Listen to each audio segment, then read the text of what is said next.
आज हम बात करने वाले हैं कि जो उत्तर प्रदेश सरकार द्वारा ओबीसी के कैंडिडेट्स के लिए ओ लेवल और ट्रिपल सी का ट्रेनिंग प्रोग्राम चलाया जाता है, तो उसके जो है उसकी एप्लीकेशन स्टार्ट हो गई हैं। तो हम बात करेंगे कि कौन कौन लोग हैं जो इसमें अप्लाई कर सकते हैं, उसकी हम बात करेंगे। इसके अलावा हम ये भी बताएंगे कि जो है आपको कैसे इस के लिए अप्लाई करना है। तो चलिए वीडियो पूरा ध्यान से देखिएगा। और सबसे इम्पोर्टेंट बात, अगर आप बाराबंकी ज़िले के हैं तो आपको आवेदन करने के लिए आप सीधे हमारे इंस्टीट्यूट से कांटेक्ट कर सकते हैं। आपका इंस्टीट्यूट बाराबंकी में कल्पना शॉपिंग मॉल के ठीक सामने है। Mughal Darbar market, Kalpana shopping mall, new excellent educational institute जैसा आपको स्क्रीन पर दिख रहा है। और साथ में जो है ये नंबर्स भी दिए हुए हैं, क्योंकि बाराबंकी में ओ लेवल और ट्रिपल सी कराने के लिए पिछड़ा वर्ग कल्याण विभाग द्वारा जो है आपका training centre price training centre है। तो अगर आपको जो है अप्लाई करना हो तो आप सीधे इंस्टीट्यूट से आप कांटेक्ट कर सकते हैं। सारे डॉक्यूमेंट्स लेके आप इंस्टीट्यूट के ऑफिस पहुंच जाइए और वहां पर जो है आप सीधे रजिस्ट्रेशन करा सकते हैं। और जब आप इंस्टीट्यूट में जाके कराएंगे तो आपको किसी तरीके का कोई जो रजिस्ट्रेशन का चार्ज भी नहीं पड़ेगा, क्योंकि आप जनसेवा केंद्र पर जाएंगे तो आपको जो है 150 रुपये जनसेवा केंद्र वाला लेगा। तो स्टार्ट करते हैं। आगे बढ़ने से पहले अगर आप चैनल पे नए हों तो इसे सब्सक्राइब ज़रूर कर लीजिए और वीडियो अच्छा लगे तो इसे लाइक ज़रूर करिएगा। तो बढ़ते हैं आगे। तो देखिए, पहली चीज़ क्या है कि कौन कौन लोग इसको अप्लाई कर सकते हैं, तो ये बात जानने की ज़रूरत है। तो देखिए, पहली चीज़, जो भी कैंडिडेट्स इसमें इंटरेस्टेड हैं तो पहली चीज़ तो ये है कि वो इंटर पास होने चाहिए। अगर वो इंटर पास नहीं है तो वो अप्लाई नहीं कर सकते। मतलब इंटरमीडिएट की मार्कशीट उनके पास होनी चाहिए। ये पहली कंडीशन हो गई, ठीक है। दूसरी कंडीशन, क्योंकि ये प्रोग्राम ओबीसी वाले बच्चों के लिए है, ओबीसी वाले बच्चों के लिए है, ठीक है ना, पिछड़े वर्ग के बेरोजगार युवक युवतियों के लिए है, ठीक है ना। तो इसके लिए सिर्फ आपका ओबीसी होना ज़रूरी है। और जब ओबीसी होना ज़रूरी है तो आपको ओबीसी के सर्टिफिकेट की ज़रूरत होगी। इसमें ओबीसी का कास्ट सर्टिफिकेट लगेगा, तभी आप इस प्रोग्राम के लिए अप्लाई कर पाओगे, वरना आप इस प्रोग्राम के लिए अप्लाई नहीं कर पाओगे, ठीक है ना। तीसरी बात, आपका जो वार्षिक आय है, आपके जो परिवार की वार्षिक आय है, भाई आपकी आय अगर कुछ है तो फिर ये तो बेरोजगार युवक युवतियों के लिए है जैसा इसमें लिखा हुआ है, ठीक है ना। तो अगर आपकी आय है तब तो फिर आप अप्लाई नहीं कर सकते। लेकिन अगर आपकी आय भी अगर या आपके परिवार की वार्षिक आय जो है वो 1 लाख से कम है, ठीक है ना, तभी आप अप्लाई कर सकते हैं। और ये 1 लाख से कम आपको खाली ऐसे कहने से नहीं चलेगा, आपको जो है जो आय प्रमाण पत्र जारी होता है, ठीक है ना, तहसील से, वो आपको लगाना पड़ेगा। तब जो है जो ओबीसी डिपार्टमेंट है तब वो मानेगा कि हाँ आपकी आय जो है 1 लाख से कम है, ठीक है ना। तो ये आपके पास इंटर की मार्कशीट होनी चाहिए, आपके पास जो है हाई स्कूल का सर्टिफिकेट भी होना चाहिए, आपके पास जो है ये प्रमाण पत्र होना चाहिए कि आप ओबीसी हैं, ठीक है ना। और आपके पास जो है वार्षिक आय इनकम सर्टिफिकेट भी होना चाहिए, वो भी जो है। और ये जो है ये जो सर्टिफिकेट है वार्षिक आय वाला, ये 3 साल के अंदर का होना चाहिए। ऐसा नहीं है कि 3 साल पहले आपने बनवाया था, 2023 चल रहा है, आपने 2019 में बनवाया था, वो नहीं चलेगा। तो मतलब जिस दिन आप अप्लाई कर रहे हैं उसके विद इन 3 years के अंदर का होना चाहिए। अगर उसके पहले का है तो नहीं चल पाएगा, ठीक है ना, तो आपका फॉर्म रिजेक्ट हो जाएगा, पक्की बात है, ठीक है ना। तो ये बात ध्यान रखिएगा कि लास्ट डेट तक आपका जो है जो इनकम सर्टिफिकेट है वो आपका वैलिड होना चाहिए जिस दिन अप्लाई कर रहे हैं। तो ये आपको चीज़ें क्लियर होंगी कि क्या क्या डॉक्यूमेंट लगेंगे।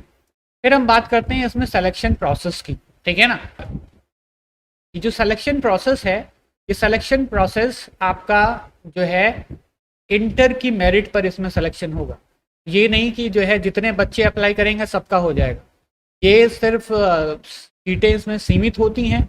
और अगर मान लीजिए आपका इंटर की मेरिट अच्छी है, हम रेकमेंड करते हैं क्योंकि जो है ये प्रोग्राम काफ़ी साल से हमारे यहाँ चल रहा है, तो हम ये रिकमेंड करते हैं कि आपका जो है, जो इसमें इंटर की मेरिट होती है वो आपका जो है 70 के ऊपर होगी, तो आपके जो है अच्छे चांसेस हैं हो जाने के, ठीक है ना।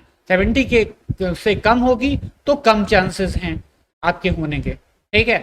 तो और ओ लेवल में, ट्रिपल सी में तो अगर आपकी जो है कम भी मेरिट होगी तब भी आसानी से हो जाता है, लेकिन ओ लेवल में ये ज़रूरी है कि आपकी मेरिट काफ़ी अच्छी होनी चाहिए, मतलब 60 से ऊपर तो होनी ही चाहिए, ठीक है ना। अब ये डिपेंड करता है, ठीक है ना। अब इसमें कोई ऐसी चीज़ नहीं है क्योंकि मेरिट पर है, मेरिट कितने नीचे गिर जाए ये आप समझते ही हैं।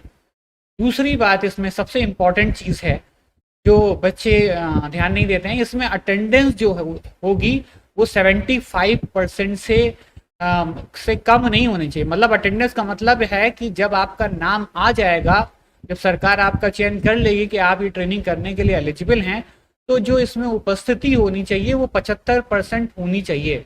और ये जो अटेंडेंस होगी ये बायोमेट्रिक होगी, तो इसलिए आपका आना कंपलसरी है। ऐसे नहीं चलेगा कि आप जो है एक दिन आए और 4 दिन ना आए, ऐसा होगा तो फिर जो है आपका जो है आपका नाम हटा दिया जाएगा। इस बात को आपको ध्यान रखना है। और इसके अलावा सरकार अगर आपके ऊपर जो खर्च करेगी वो भी आपको वापस करना पड़ेगा सरकार को, ठीक है ना। तो इसलिए इसमें अटेंडेंस आप ध्यान रखिएगा कि अटेंडेंस 75% होनी चाहिए, ठीक है ना। अगर आप 75% अटेंडेंस दे पाएं इस कोर्स को ज्वाइन करने के बारे में तभी सोचिए। दूसरी बात, इसमें जो कोर्स होता है, इसमें कोर्स की जो फीस होती है, अभी जैसे ओ लेवल में फीस है 15,000 और ट्रिपल सी में फीस है 3500, तो ये फीस जो है ये सरकार आपकी मदद करेगी, ठीक है ना। तो आपको वो फीस नहीं देनी है। लेकिन जो आप परीक्षा देंगे, जैसे आप पढ़ने के बाद आपकी परीक्षा होगी, तो जो परीक्षा होगी और परीक्षा कौन लेगा, ये नाइलिट का सर्टिफिकेट आपको मिलेगा ओ लेवल और ट्रिपल सी का, ठीक है ना। तो जो नाइलिट की आप परीक्षा देंगे उसकी जो परीक्षा शुल्क है वो आपको देनी होगी। तो वो जो भी पेपर वाइज आपको ओ लेवल या ट्रिपल सी में जो भी है वो पढ़ेगी, ठीक है ना।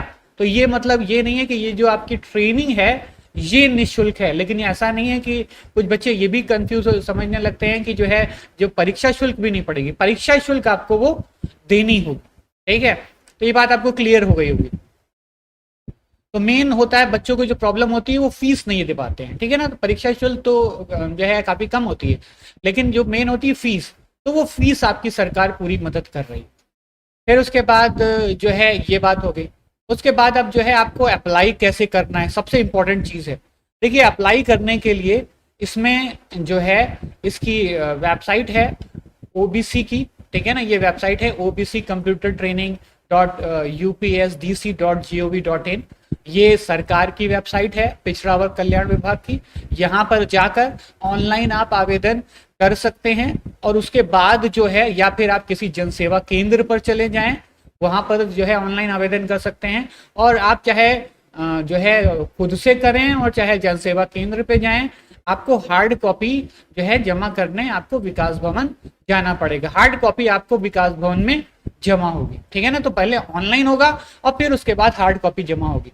और दूसरी बात, जो भी लोग यहाँ पर बाराबंकी के हैं और आपका इंस्टीट्यूट में भी ये ट्रेनिंग प्रोग्राम चल रहा है, तो अगर मान लीजिए जो है आपको अप्लाई करना है तो आप सीधे आपके अपने इंस्टीट्यूट आ सकते हैं और यहाँ पर जो है आप अप्लाई कर सकते हैं। आपके इंस्टीट्यूट का एड्रेस है, ये जो है पूरा इंस्टीट्यूट का एड्रेस दिया है, ये कल्पना शॉपिंग मॉल के ठीक सामने है, मुगल दरबार मार्केट के जो है अख्तर प्लाजा में 2nd फ्लोर पर है। यहाँ पर आप आ सकते हैं, यहाँ पर अप्लाई कर सकते हैं। और यहाँ पर जो है आपको अभी सेवा केंद्र पर अगर आप जाके अप्लाई करेंगे तो वो जो भी वो चार्जेस लेगा, ठीक है ना, अप्लाई करने के वो जो भी 150 रुपए ले। लेकिन जब अगर आप इंस्टीट्यूट पे आके अप्लाई करेंगे तो इंस्टीट्यूट पे किसी भी तरीके का कोई भी अप्लाई करने का चार्ज नहीं है, वो जो है पूरी तरीके से फ्री होगा। आप जो है आपको लेकिन सारे डॉक्यूमेंट्स आपको लेके आने हैं। डॉक्यूमेंट में जैसे हमने कहा कि आपका इनकम सर्टिफिकेट होना चाहिए, आपका कास्ट सर्टिफिकेट होना चाहिए, आपका जो है आय जात निवास आधार और हाई स्कूल इंटर, ठीक है ना, और फोटो, ये सारी चीज़ें आपके पास होनी चाहिए। और फिर आप सारे डॉक्यूमेंट लेके आएंगे। इसमें जो है बाकी आप इंस्टीट्यूट पे कांटेक्ट करेंगे तो यहाँ पर ऑनलाइन हो जाएगा, और ऑनलाइन होने के बाद फिर हार्ड कॉपी विकास भवन में जमा हो जाएगी। में हार्ड कॉपी भी जमा होनी है, हमने बताया कि विकास भवन में तो पहले ऑनलाइन होगा, और इसकी वेबसाइट जो है थोड़ा सा बहुत ही जो है स्लो चलती है जब बहुत ज़्यादा इस पर लोड होता है, क्योंकि पूरे यूपी के सारे बच्चे अप्लाई करेंगे, तो जो है इस पर जो है थोड़ा धीमे चलती है। तो इसलिए आप जो है लास्ट डेट के पहले ही अप्लाई करिए ताकि किसी तरह की कोई प्रॉब्लम ना हो। तो सारे डॉक्यूमेंट्स आपको आय जात निवास आधार हाई स्कूल इंटर फोटो और ये सारी चीज़ें लेके आनी है, और उसके बाद जो है आपको इंस्टीट्यूट का एड्रेस हमने आपको बता ही दिया, और इस नंबर पर आप कांटेक्ट कर सकते हैं और अधिक जानकारी के लिए, और वहाँ पर आपको जो है पूरी जानकारी मिल जाएगी, और फिर आप जो है इसके लिए अप्लाई कर सकते हैं। ठीक है, तो उम्मीद करते हैं आपको ये क्लियर हो गया होगा कि कौन बच्चे अप्लाई कर सकते हैं इसमें। आज के लिए इतना काफ़ी था। तो वीडियो अच्छा लगा उसे लाइक ज़रूर करिए और सब्सक्राइब